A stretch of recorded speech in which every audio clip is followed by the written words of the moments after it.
D'expérience, nous, Congolais, savons qu'il n'y a pas de défi qui ne puisse être relevé. Pour peu qu'il y ait de la volonté, de la méthode et de la détermination. Vous savez tous où en était mon pays il y a à peine 13 ans. Je suis heureux de vous dire ce jour que la République démocratique du Congo est de nouveau un pays debout. Un pays où la paix retrouvée se consolide chaque jour davantage.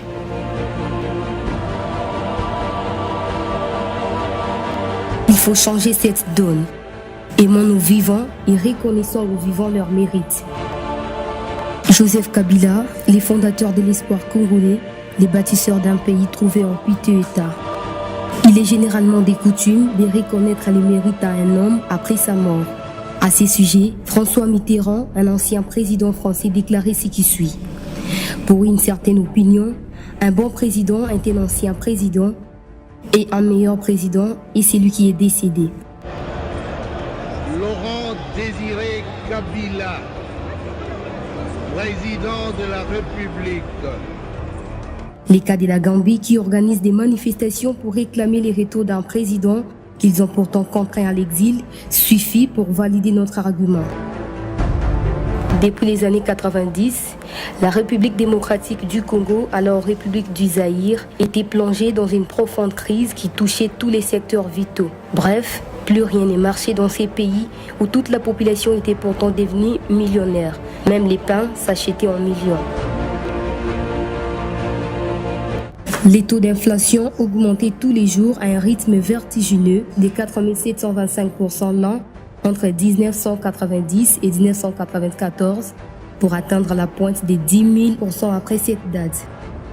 Sur les plans politiques, l'instabilité était devenue la norme au point d'atteindre les dédoublements de l'ordre institutionnel. De 1990 à 1992, plus de 6 premiers ministres se sont succédés sans que la solution de partage de pouvoir n'y soit trouvée. La conférence nationale, puis la conférence nationale souveraine, convoquée par le feu président Mobutu, au lieu de s'attarder sur les solutions des sorties de crise, était plutôt devenue un cadre pour les règlements des comptes. Avec les événements survenus au Rwanda le 6 avril 1994, les pays qui étaient déjà plongés en crise l'a accentué sous les injonctions de la communauté internationale qui a influé auprès du président Mobutu pour accueillir plus de 1 800 000 Rwandais sur notre sol, venus avec leurs familles, bétail et même en important des instruments de l'État. Pire, nombreux dans leur rang, comptés parmi les Iteramoué, étaient armés. La confusion était à son comble. Selon les HCR, ces réfugiés vivaient dans les conditions d'hygiène défavorables à toute possibilité de conserver la vie. La première semaine, on avait déjà enregistré la mort de plus de 10 000 Rwandais. Ainsi vont-ils chercher plus d'espace pour survivre dans notre territoire en se livrant à l'abattage des arbres, à l'exploitation illicite de nos minéraux et à tuer les animaux, même des espèces protégées. Exaspérés, les députés zaïrois en 1996, Kanté et sous la conduite du cardinal Laurent Mosengo, ont voté une résolution qui parlait des retours immédiats et inconditionnels dans leur pays de ces réfugiés indésirables. Mais les HCR parlaient de son côté du retour sur la base des volontariats. Le feu président Mobutu, qui avait promis la tenue des élections au secrétaire général de l'ONU en 1996, a pris parti en faveur du HCR. Et ces rapatriements n'aura finalement jamais lieu. Sur ces entrées faites est née la révolution de l'AFDL, saluée par l'ensemble du peuple congolais. Un homme, connu sommairement par la génération, prend la tête de la révolution. Il s'agit de Laurent Désiré Kabila, les rares à ne jamais s'être compromis avec le feu président Mobutu. Le 17 mai 1997, après un règne sans partage du feu président Mobutu pendant 32 ans, soit un peu plus 11 680 jours, la révolution a eu raison sur la tyrannie. Le peuple a gagné. Mais le 2 août 1998, soit après 441 jours plus tard, à un moment où le feu Laurent Désiré Kabila président de la République a lancé une mobilisation à l'unité nationale pour sauver la terre de nos ancêtres. Une nouvelle rébellion éclate. Les pays gardent encore les marques. Plus de 40% de notre territoire national occupé par les forces rebelles, assassinant des Laurent Désiré Kabila. Le 18 janvier, Laurent Kabila est assassiné.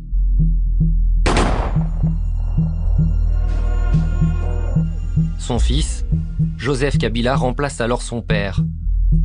Il effectue encore aujourd'hui son deuxième mandat en tant que président de la République démocratique du Congo. 4 ans plus tard, mettant notre économie par terre, pays sans constitution, voilà la situation qui hérite l'ex-président de la République, Joseph Kabila, un casse-tête. Je tiens à affirmer que je consacrerai toutes mes forces à ce que ce beau et grand pays retrouve la paix et l'unité.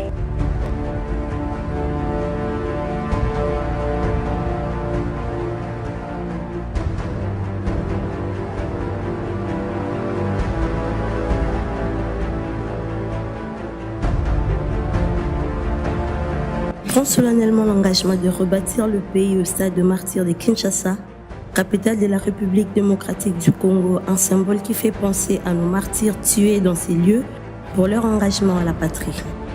Selon les termes de ce discours, le président Joseph Kabila s'engage à pacifier le pays, à relancer notre économie, à stabiliser notre situation politique. Quel contexte ? 1. Plus de la moitié de la République démocratique du Congo était occupée par plusieurs rébellions.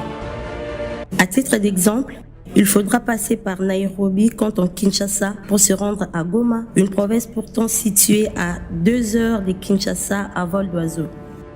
Pareil pour Gemena ou Badolite, où il fallait passer par la République centrafricaine. 2. Sur le plan économique, la Gécamine, qui était longtemps considérée comme le poumon de notre économie, était au bord de la faillite. Cette entreprise, qui contribuait avec plus de 70% des recettes d'exportation et qui produisait plus de 400 millions de tonnes l'an dans les années 80, a vu sa production baisser à 17 000 tonnes l'an vers les années 90. Et pour résister, elle était contrainte à recourir à des joint ventures, d'où l'avènement de contrats léonins.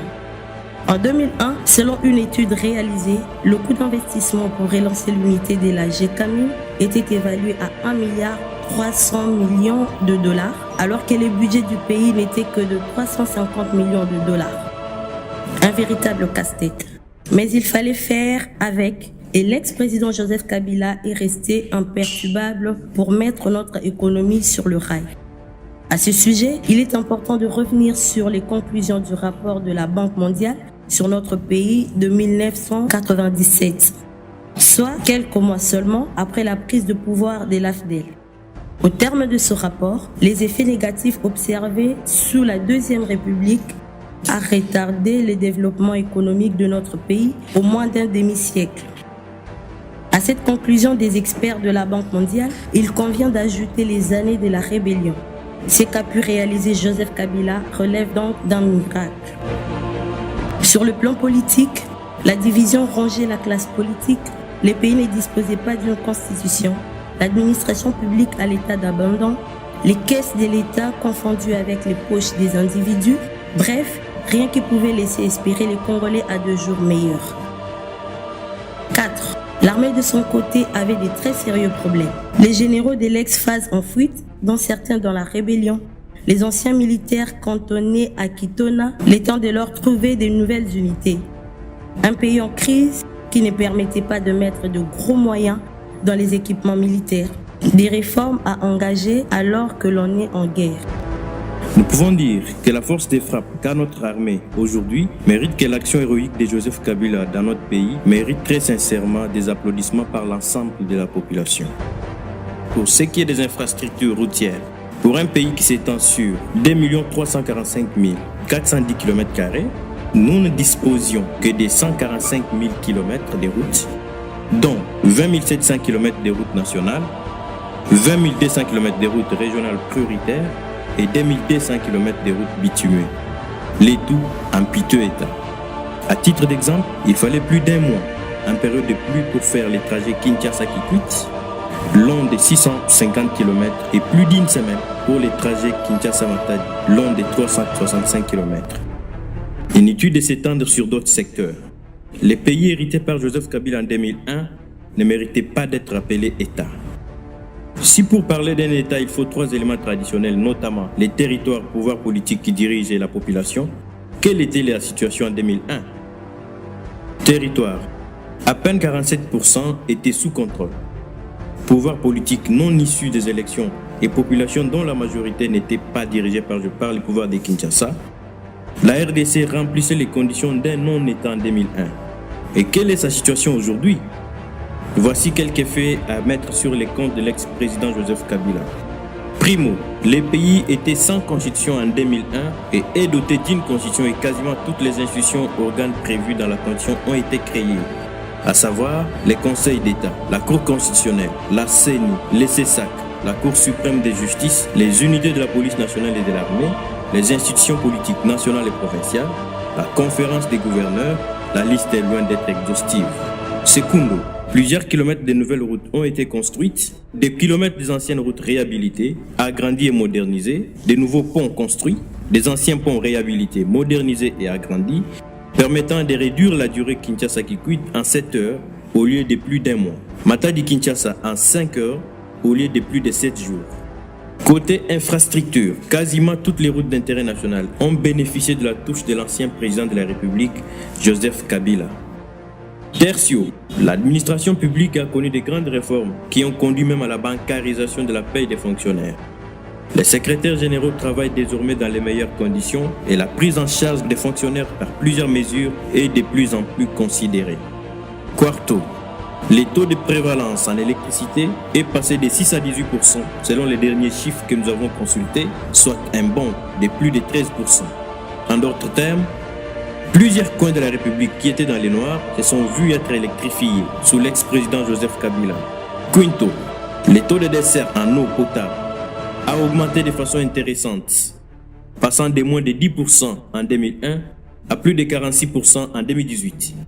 Sixto, les soins de santé pris comme un chantier à part entière peut aussi se vanter de grandes choses. Des hôpitaux de référence ont été construits et certains anciens hôpitaux réhabilités, le taux de prévalence est passé de 5% en 1996 à plus de 50% aujourd'hui. Plus de 458 instituts médico-légaux réhabilités, des centres de santé construits et réhabilités sur l'ensemble des territoires nationaux. La liste ici n'est pas exhaustive.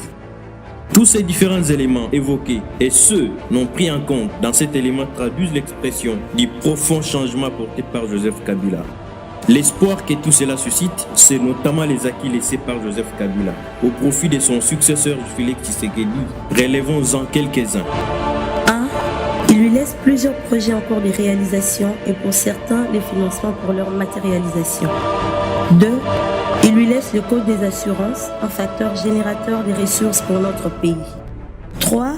Il lui laisse une armée requinquée, fortement équipée et très professionnelle, considérée désormais comme la 9e armée de l'Afrique subsaharienne.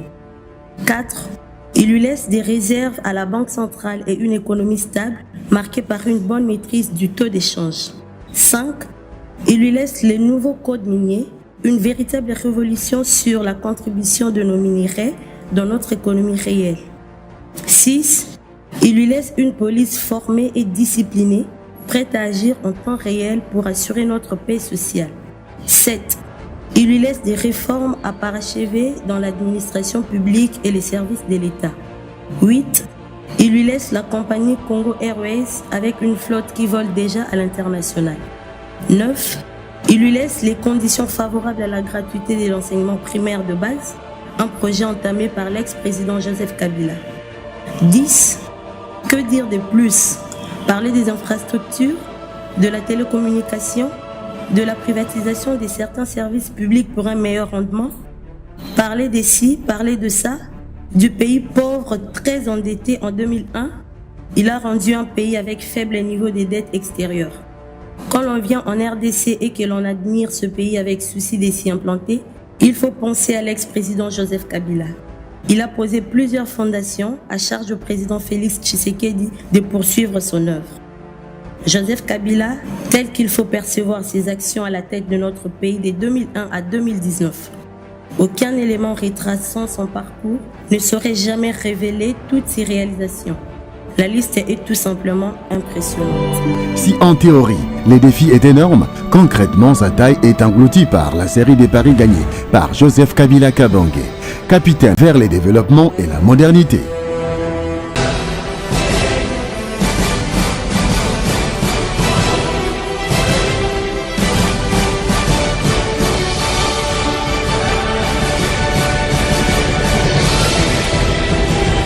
Tel il avait promis. Le Congo d'avant ne ressemble plus qu'à un souvenir, tel une page tournée.